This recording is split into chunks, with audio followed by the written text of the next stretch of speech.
morning. Good morning. So Representative Wetmore, as you know, my name is Laura Patton. I am an attorney here in Charleston, South Carolina, and a member of the board of directors for the South Carolina Women Lawyers Association. Absolutely. And I'm so excited, Representative, that you are available to sit down and talk to me today about what happened in the recent 124th legislative session of the South Carolina legislature. Absolutely. So, as I understand it, you represent District 115 in South Carolina, and that includes the Barrier Islands, Folly Beach, Kiowa, James Island, Johns Island. Yeah, exactly. Did I get every place? And Seabrook. And Seabrook. Can't forget Seabrook. So, before I launch into our conversation, just want to touch on why we're here. As you know, as a SCWLA member, it is the mission of the South Carolina Women Lawyers Association to enhance the status, influence, and effectiveness of women lawyers in the state of South Carolina. Now, as we know, knowledge is power, and as lawyers, we should all have information and be familiar with the law, including those laws that directly impact women of this state. So, Representative Wetmore, thank you for sitting through that. Having dealt with the housekeeping matters, let's talk about the session. So could you please start by giving us a little bit of background on how exactly the legislative session works? Absolutely. So the legislative session is actually a 2-year session, and it runs actually with the elections for the House of Representatives. So the House members are elected every 2 years in November, and then that January will begin a new session. So for example, we have elections this year in November. This coming January 2023 will start the 125th session. But we're going to focus today on what we just finished, which is our 124th session. So that began in January of 2021 and ran its natural close. So traditionally we're in session from January to May, and then natural close this past year was May 12th, 2022. It's referred to as sine die, and that is the day on which the legislature adjourns for the year. Now, the sine die resolution can address some topics that can be addressed after adjournment, and I'll get into that in a minute. Sure. But the basic process is that a bill has to be introduced. It goes through the committee and the floor of the House, and then a committee and the floor in the Senate. It has to pass both chambers and be signed by the governor prior to sine die to become law. So once a bill passes through the House, it starts off all over again in the Senate. So as you can tell, it's a long process, and so we have a lot of bills that never make it either out of committee in the House, or maybe they pass the House and they don't make it out of committee in the Senate. And so the deadline for a bill that passes the House, it's called the crossover deadline, this past year was April 10th. So if a bill hasn't passed through the House by April 10th, it can't be taken up by the Senate and vice versa. And so that's called our crossover deadline. Now I want to talk a little bit about the sine die resolution. Traditionally, sine die is the deadline by which we adjourn, and it usually includes some enumerated things. So it'll traditionally include, say, the budget, or maybe vetoes by the governor that need to be addressed by the legislative body. But this year it also included language that we would be permitted to come back to address legislation arising out of a United States Supreme Court decision in Dobbs. And so the bill that's being debated currently regarding abortion this is actually part of a special session. So we're not in regular order right now. We are in a special session only to address this issue. Understood. Okay, great. Thank you for that explanation. I really appreciate it. So during the regular session then, I guess let's flash back. There were a number of bills that were taken up that addressed women, some of which passed, some of which didn't. Let's talk about some of those ones. In particular, some of the bills that impacted women's wages. Could you tell me about what was discussed? Sure. So there are actually a number of bills introduced that included either equal pay or one of the equal pay for equal work. And this is the idea, of course, that women should be paid an equal wage for the same quality and duties of work as a man. And so I'll start actually in sort of with the most narrow. The first of those was H3922, which addressed just equal pay for equal work for state employees. Mhm. And so that would have addressed employees of our state agencies, our state hospitals, and requiring that the compensation for the same kind, grade, and quality of employment be equal between gender. And then sort of broadening that a little bit was H 3188, which was the South Carolina Equal Pay for Equal Work Act. And this would have prohibited, on the basis of sex, the paying of wages to employees of one sex at a lesser rate than the rate paid to employees of the opposite sex for comparable work in jobs that require the same or essentially the same knowledge, skill, and effort. And so then broadening further, we had what's called a companion bill. So that means when the same language is introduced in the House and the Senate, they're called companion bills. Now they still have to go through the process, they still have to pass across the chambers, and one bill will typically control, but sometimes that's a way to introduce a concept into both chambers at the same time. And so that was the Equal Pay Act. In the House, it was 3183. In the Senate, it was 514. And that was the most broad of the bills. And it says no employer may pay wages to employees at rates less than the rates paid to employees of other races, religions, colors, sexes, including gender identity and sexual orientation, ages, national origins, or disability statuses for comparable work. There were, of course, certain exceptions. The text of those bills are all available on our legislative website, which is why I'm going to give the numbers today. I'll take a minute to brag on our legislative website. It has all the text, all the status of the bills. So if you look up by bill number, you can see exactly where a bill is in the process and the full text. Fantastic, thank you. So let's keep on the topic of wages and morph into issues related to pregnancy and adoption. I understand that the Paid Family Leave for State Employees Act did pass. Yes. Can you please tell me a little bit about that? Sure, and I should say the bills I mentioned earlier regarding equal pay did not pass through either committee or both chambers. So this next bill, the Paid Family Leave for State Employees, it did pass. So it passed both chambers and was signed into law by the governor. It applies to employees of our state agencies. So again, everything from a nurse at MUSC to an employee of a state agency up in Columbia would be affected by this bill. It allows the primary caregiver to take up to 6 weeks, and then the non-primary caregiver to take 2 weeks.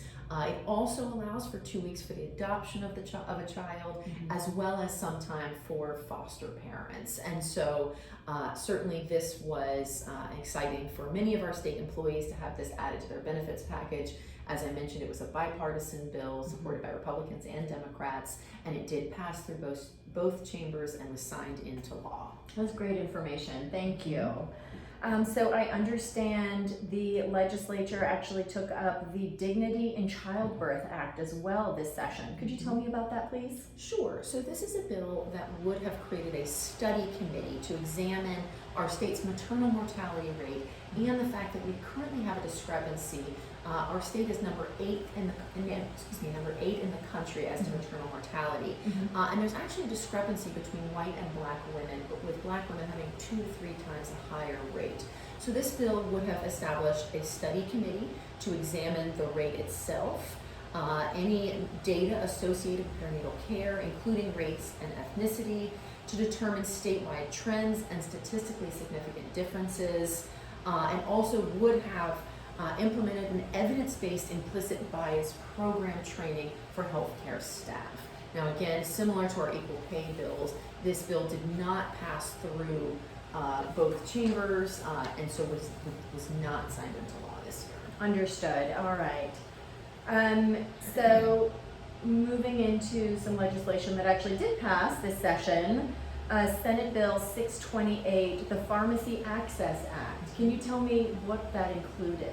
Sure. So this is a bill, its basic substance was to require that pharmacies administer and dispense, allow pharmacies to administer and dispense hormonal contraceptives. So that's sort of the meat of the bill, but of course, like any good law, it's got a lot of other things in it as well. It includes protocol issued by the Board of Medical Examiners and the Board of Pharmacies, protocol for this, which includes that a patient can go to the pharmacist and they must take a self-screening assessment to ensure the birth control is appropriate for them. And of course, it also includes other provisions, including how civil liability would be handled, requiring Medicaid coverage, so all the nuts and bolts that go into something like this. But the substance of it, we actually have 14 counties in South Carolina without a single OBGYN.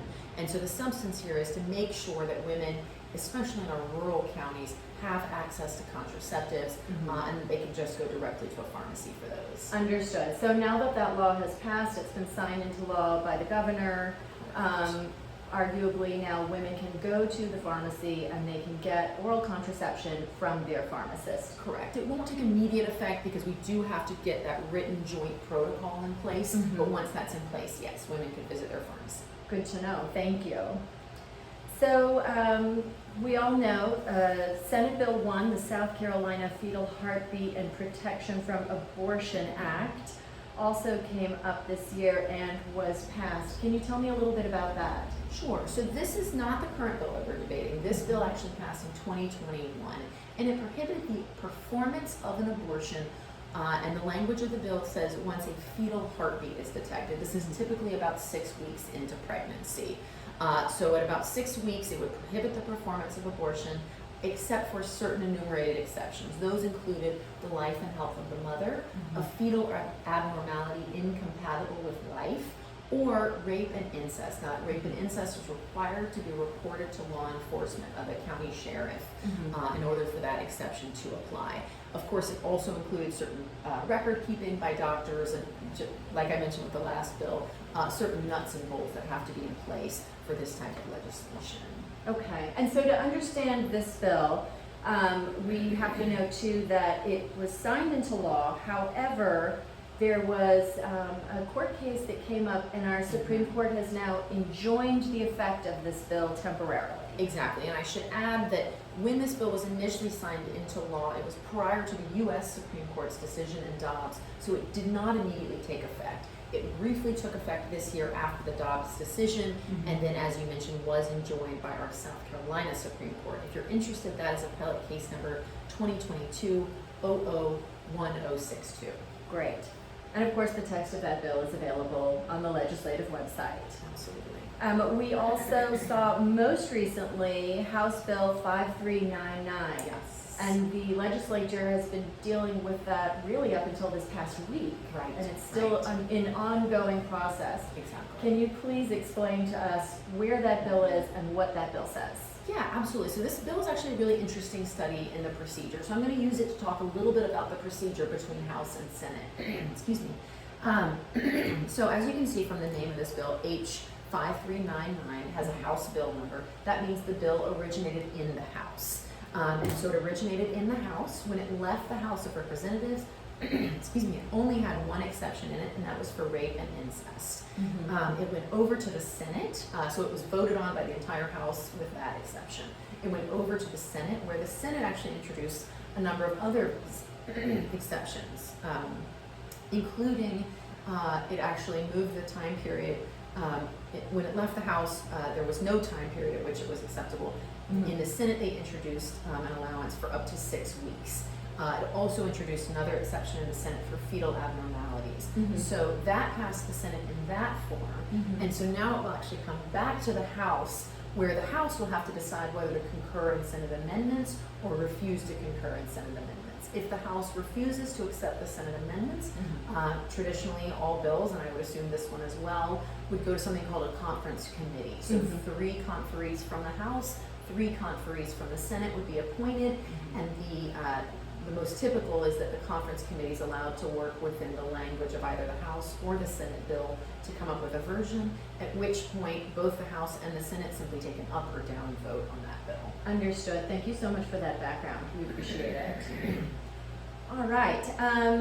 Let's switch gears a little bit and hear about House Bill 4608.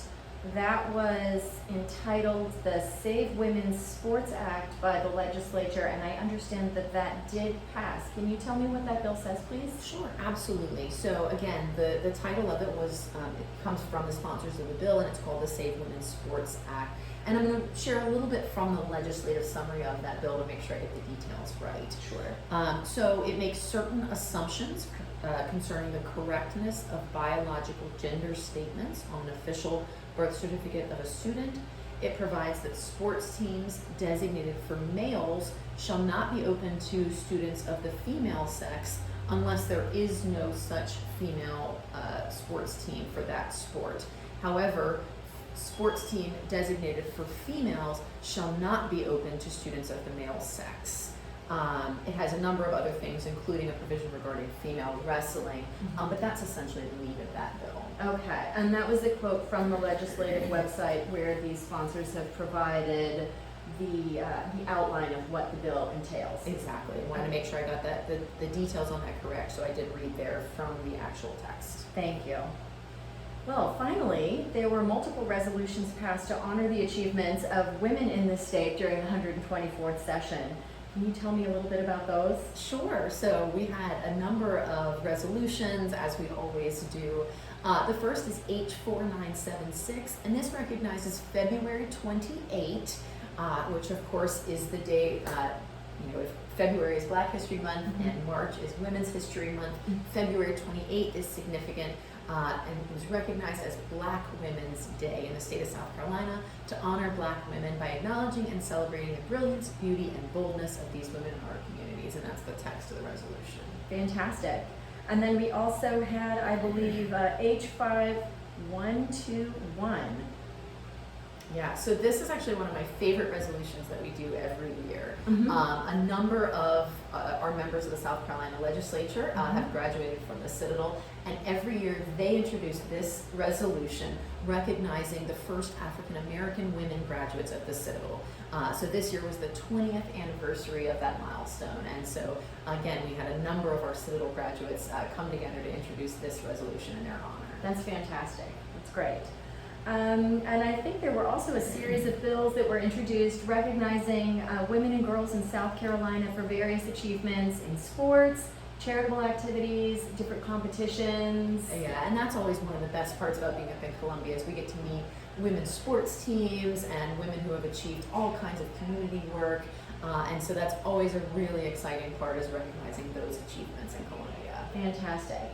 Well, Representative Wetmore, thank you so much for being here with me today and providing this entire background on the 124th legislative session. I sincerely hope that you will continue and come back and update us on the progress of women in the state. Sure, absolutely. Thanks so much for having me. My pleasure.